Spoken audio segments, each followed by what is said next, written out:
The film begins on an island called Malta. On this island, there's a big group that a lot of the people in Malta follow. The group is led by an old man named Bubalo. A lot of people there think of him as a god, and they even have their own rules and leaders. Recently, someone sneaked into Bubalo's room trying to hurt him. Bubalo wanted to know who let that happen. One of his helpers couldn't catch the sneaky person, so Bubalo got really mad and did something bad to that helper. Then, Bubalo's sister, Anna, came with some news.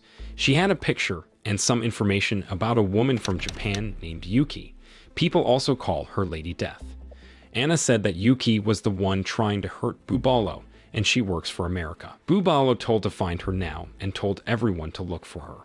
Now the story takes us to Los Angeles. We meet two guys, Zero and Brandon. These guys used to work for the CIA, but now they do risky jobs for the government.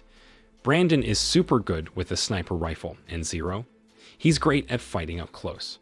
Soon after, they head to a hidden place because their boss wants to talk to them. Their boss is Robert, and even though he's in charge of the CIA, he often asks Zero and Brandon to handle the tough jobs for him.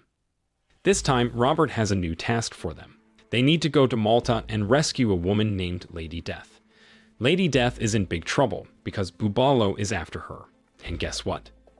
Zero and Brandon know her very well cause she's like family to them. Soon after, Robert tells Brandon and Zero about a job Lady Death was doing in Mexico. At that time, she was supposed to take care of Bubalo, but there's been no word from Lady Death for a few days. Now, Robert wants Brandon and Zero to head to Malta, find Lady Death, and also deal with Bubalo and his crew. Hearing that, two of them are pretty pumped about this mission, since they get to rescue their friend, Lady Death. Before they leave, Robert has one more thing to add.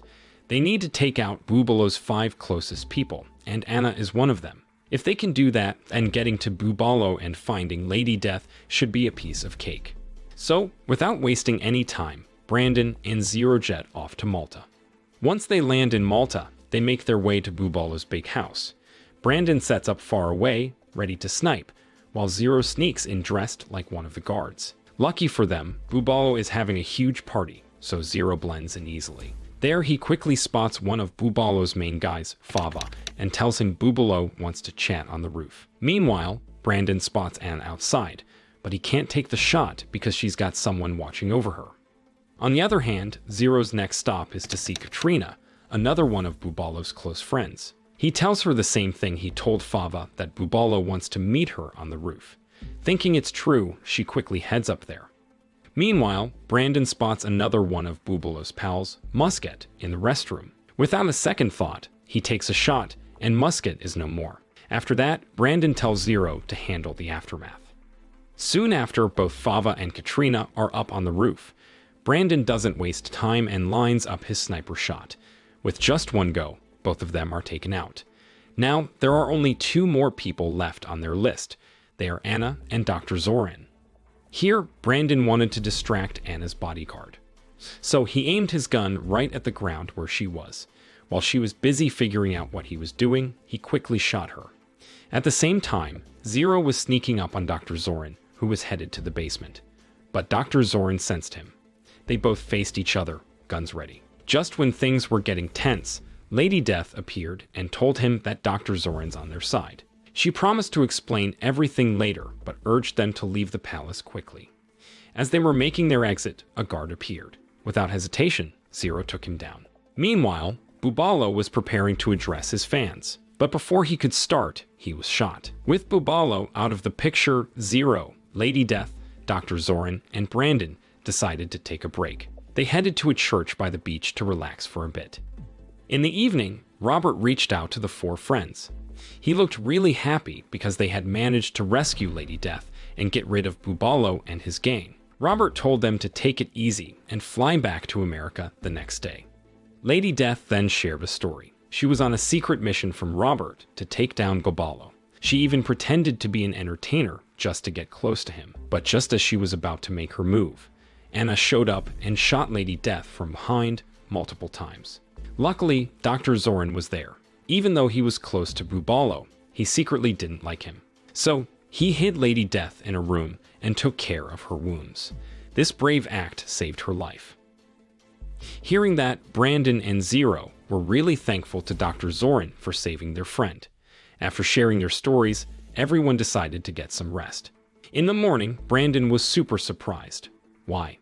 His Jeep was gone, and so was Dr. Zorin. Turns out Dr. Zorin wasn't just joyriding with Brandon's Jeep. He drove straight to a cafe, and guess what? He had also taken Brandon's suitcase with his laptop and some pretty big deal files. But get this, Zero was snoozing in the back of the Jeep. So when Dr. Zorin left, Zero sneakily followed him. He watched Dr. Zorin from a safe spot near the cafe. Zero quickly called his buddy, Pete. Turns out, Pete's really good with computers, like those secret agent levels of good. There, Zero asked Pete to figure out what Dr. Zorin was up to, especially with Brandon's laptop. In no time, Pete found out that Dr. Zorin had some sneaky plans. He copied some secret stuff from Brandon's laptop to his phone, and he was going to trade that information with someone named Prince Caspian. Pete found out where this trade-off would happen and told Zero right away. Then, after finding out about the secret meetup, Zero quickly let Brandon and Lady Death know what was up. Not long after, Dr. Zorin was seen at some old, creepy building, and guess who was tailing him? Yep, Zero. Plus, both Brandon and Lady Death were there, guns ready. As for Prince Caspian, he seemed eager to get the trade done, and Dr. Zorin handed over the phone with all that secret stuff. Now, here's where things get wild. Lady Death was sneakily hiding under Caspian's car and took a shot at him. But can you believe it? Caspian managed to get away, and he took the phone with him. As for Dr. Zorin, well, let's just say Lady Death's aim was better with him. Later, Brandon, Zero, and Lady Death took a breather at a city motel. That's when Lady Death spilled some serious tea about Caspian. Turns out, he's her adoptive dad. He took her in after her parents passed away when she was just a kid, but on her 10th birthday, he locked her up in a dark room for months. And when she finally got out, he trained her to be his personal hitwoman to get rid of his business enemies. Lady Death has had quite the life. She started off as a 15-year-old hitwoman for Caspian, knocking off all the people he didn't like. Fast forward 10 years, and she was done with it. She tried to get rid of Caspian, but he was a tough cookie and managed to survive. Meanwhile, Caspian got back to his apartment, probably thinking he was safe. Surprise! Anna, who dodged a bullet from Brandon once, showed up with questions. She wanted to know what was up with Caspian and Dr. Zorin, and why they betrayed her crew, the Bubolo sect. She was also super keen to find Lady Death and her buddies, who messed up her group big time. Caspian explained that his intention was to catch Lady Death, not mess with the Bubolo sect. He also let slip that he's got this phone that can track Lady Death's every move. Hearing that, Anna saw an opportunity here. If they teamed up, they could take down Lady Death together. So just like that, they became allies, and Anna's next move: go after Lady Death and her crew with the help of that tracking phone. So, one morning, Anna's sidekick, who was helping out Caspian, zoomed in on Lady Death's location. He found her at a cafe, chilling with Zero and Brandon. Anna's sidekick didn't waste time and went straight for them. Thankfully, the trio was quick on their feet and fought back. But Anna's sidekick? He was like a ninja and got away before they could catch him. Brandon, Zero, and Lady Death were left scratching their heads, wondering who that was. Not long after, Zero got a call from Pete, their tech genius friend. Pete spilled the beans that Anna and her crew were working with Caspian. And guess what? Dr. Zorin had planted a tracker on Lady Death's phone, which is now helping Caspian and Anna keep tabs on them. Hearing this, Lady Death smashed her phone into bits. Brandon and Zero did the same, not taking any chances. But then it hit them. They hadn't told Robert. Now they couldn't reach him, and that could be a problem. The next day, Robert was having coffee with Pete. Robert was worried. He hadn't heard from Brandon and the gang since yesterday. Then, Pete filled him in on the whole tracking device in the cell phone's drama. But Robert was still anxious. He felt something was off and decided to head to Malta. Pete, not having much choice, agreed to tag along. Meanwhile, Brandon's crew had their eyes on a car they thought belonged to Anna's sidekick. But surprise, Anna's sidekick was right next to their car. What followed was a crazy car chase with bullets flying. After some intense moments, Zero finally managed to stop Anna's sidekick. Later, Zero, Brandon, and Lady Death were super puzzled. They'd smashed their phones, so how was Anna still tracking them? Then, while checking Lady Death's back, Zero and Brandon noticed an old gunshot wound. They had a hunch and opened up the stitches. Bingo! They found a tiny tracking device. It turns out Dr. Zorin had slipped it into Lady Death when treating her wound. After getting rid of the sneaky tracker, Brandon cooked up a plan to set up Anna's sidekick. In no time, Anna's sidekick was at their hotel, phone in hand, following its GPS to Lady Death's room. But surprise, when he got there, no one was around. Instead, he got a nice surprise from Brandon and the gang. With Anna's sidekick out of the picture, Lady Death grabbed his phone and called Caspian. She told him if he got beef with her, let's settle this, just both of them. No sneaky stuff. Hearing that, Caspian was game. They agreed to meet at an old church by the beach the next morning. So, the next day, Lady Death was at the church, waiting. Soon after, a car showed up, and guess who? Yep, it was Caspian and his crew. And here's where things went sideways. Anna's crew had the whole place surrounded. Brandon and Zero, who were secretly watching over Lady Death, got caught too. With no way out, the trio had no choice but to give up. The bad guys then took them to some fancy palace, planning to get rid of them for good. So, while all that drama was unfolding at the palace, Robert and Pete were on a speedboat heading there.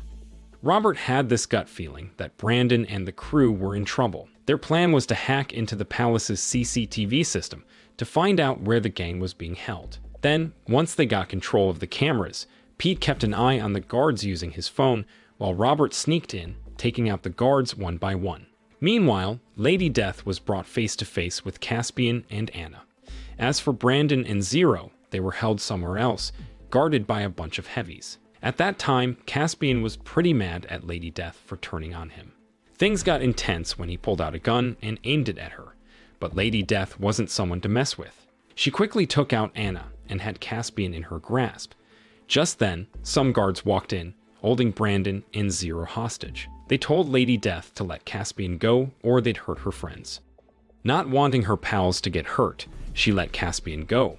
But just as he was making his escape, shots rang out. Who was it? Robert and Pete to the rescue. That's when all heck broke loose and a massive shootout began. So, in the thick of this crazy fight, Pete got super scared and ran to the top room, while Brandon and the crew pushed forward, taking on guard after guard. In a twist, Lady Death ended up cornered by a bunch of palace gardeners. Sounds weird, but she had to fight them off. Upstairs, Pete bumped into Caspian. And get this, Caspian's gun had no bullets left. Pete saw his chance and shot him. Meanwhile, Lady Death, after her epic gardener battle, found herself in another tight spot with a bunch of guards. It looked like game over, but Zero came to the rescue. After cleaning up the rest of the guards, the gang went looking for Caspian. But guess what? Pete had already taken care of him. They decided to leave Caspian be since the cops were on their way. Fast forward to the next day, the gang was chilling in Leh. They were watching the news and saw Caspian getting arrested.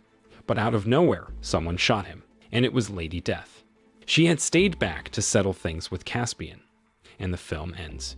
The moral lesson from this film is sometimes it's better to just smash your phone to avoid getting tracked, but don't forget to double check for hidden tracking devices in your body too.